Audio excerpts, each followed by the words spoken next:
Mounce, BBG, chapter 16, sentence 4. All right, starts with a T. As soon as you see that cute accent that tells you it's who, what, or why, it makes it interrogative. It's not just someone or anyone, but it's who, what, or why.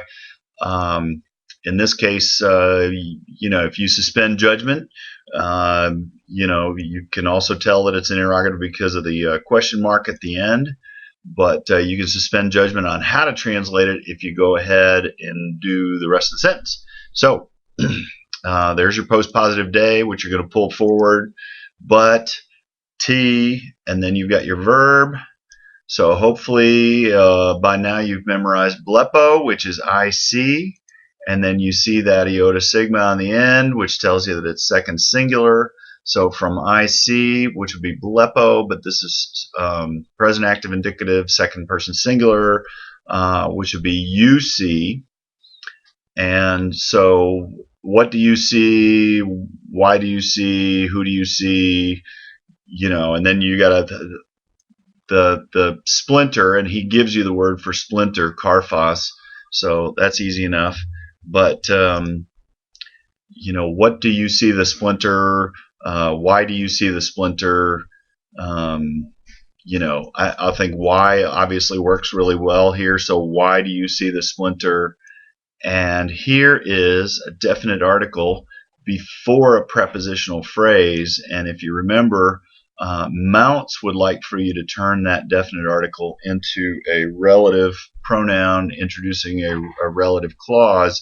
I would say is just leave the prepositional phrase as is, treat that definite article as more than it is, and make it substantive, something like the one.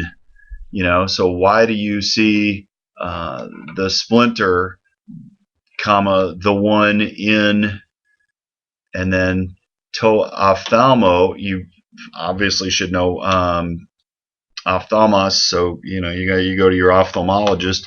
So in the eye, right?